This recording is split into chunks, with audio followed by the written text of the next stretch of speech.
E aí, pessoal, sejam todos muito bem-vindos, ou de volta, ou pela primeira vez. Eu sou o professor Pinguim, e hoje a gente vai fazer um exercício, pela primeira vez, fazer um exercício de EDO, de equações diferenciais. Alguns lugares chamam de equações diferenciais e aplicações, às vezes a sigla muda um pouco de faculdade para outra. É um exercício sobre um tema que geralmente está no começo do curso. Se vocês tiverem alguma sugestão de exercício, algum pedido, vocês sempre podem deixar aí embaixo no comentário. Ou se vocês preferirem um contato direto, tá passando aqui, ó, meus contatos diretos, para sugerir algum exercício que seja interessante de algum outro tema, ou mesmo de EDO, para a gente trabalhar com isso no futuro. Espero que vocês gostem. Bora lá, vamos começar? Vamos começar a resolver o exercício de equações diferenciais, começando, como de costume, pelo enunciado. Essa questão tem um enunciado que é bem direto. Resolva o seguinte PVI. T quadrado y' mais 3ty igual a raiz de t.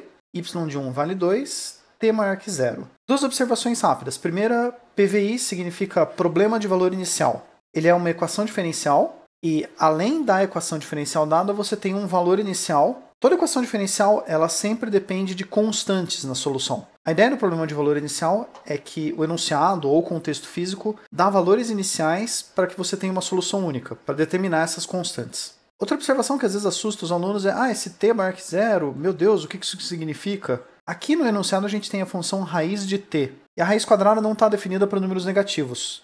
Então, o enunciado mesmo já fornece isso para a gente não se preocupar de meu Deus, o que eu vou fazer se o t for negativo? O t nunca vai ser negativo. O enunciado diz que ele é sempre positivo, sempre tem raiz quadrada, nunca vai ter problema. Para resolver esse exercício, a gente precisa saber de algumas coisas.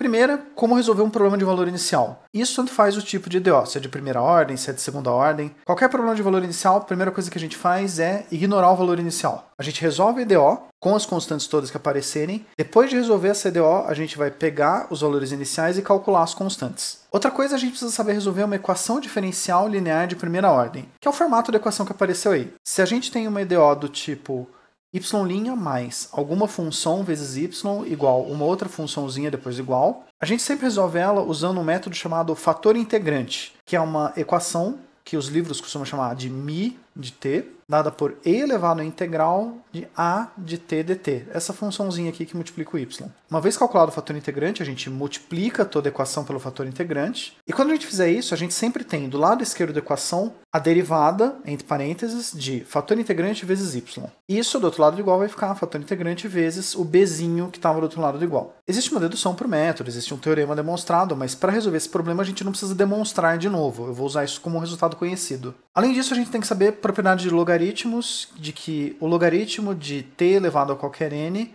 é n vezes log de t, que era aquilo que no ensino médio chamava de regra do tombo. A gente precisa saber integrar polinômios para esse problema. A integral de t elevado a qualquer número é t elevado a esse número mais 1, dividido por número mais 1, exceto no caso em que esse número é menos 1. Nesse caso, a integral de t a menos 1, ou 1 sobre t, ela é o logaritmo natural, o ln, de t. Além disso, a gente também tem que saber uma propriedade de exponenciais para esse problema. E exponencial e o logaritmo são inversos. Então, a exponencial do log de um troço, ou logaritmo da exponencial de um troço, eles são sempre o próprio troço. E vamos resolver o exercício propriamente dito. Como qualquer PVI, a primeira coisa que a gente faz é pega o problema de valor inicial e ignora o valor inicial. Eu vou apagar ele aqui da existência até a gente chegar lá no fim do problema. Essa é uma equação linear de primeira ordem.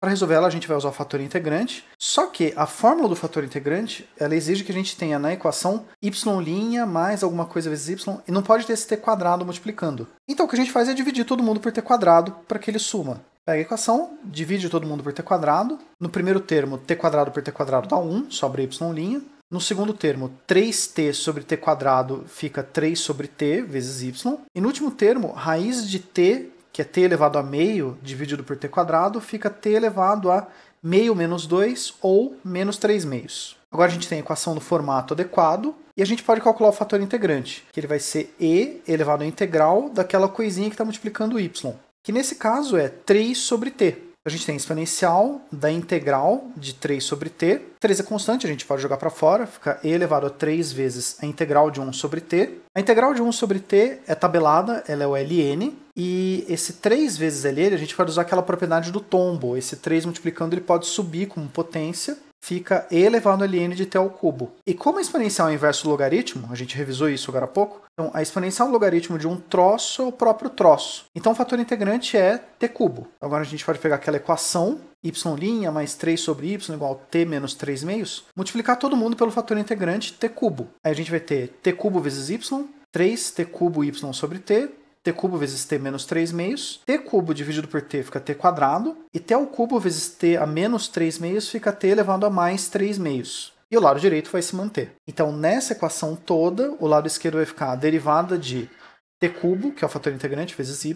Do outro lado fica t elevado a 3 meios. Então, como a gente quer descobrir o y, a gente vai isolar ele. Primeira coisa, integrando dos dois lados. O lado esquerdo, a integral da derivada fica a própria coisa. Do lado direito, a gente vai ter a integral de t elevado a 3 meios.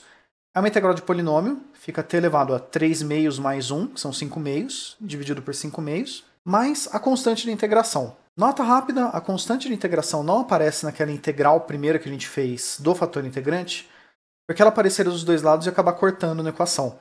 Então a gente não põe ela porque ela iria cortar de qualquer forma. Esses 5 meios dividindo, ele se torna 2/5 multiplicando. E aí, para isolar o y, a gente divide todo mundo por t cubo. Vai ficar 2t elevado a 5 meios sobre 5t cubo, mais a constante dividido por t cubo. T 5 meios dividido por t cubo dá t elevado a menos meio. E 1 sobre t ao cubo fica t elevado a menos 3. Se a questão fosse determinar EDO, não PVI, se fosse só a equação sem o valor inicial, a resposta estaria aqui, a gente tinha acabado. E aqui é que a gente vai usar o valor inicial. Vamos determinar o valor dessa constante C, que aparece aqui, substituindo o valor inicial, que dizia que se o t for 1, o y vale 2. Então a gente pega a equação, troca todo lugar que está t por 1, o y por 2. 1 elevado a menos meio dá 1, 1 elevado a menos 3 também dá 1.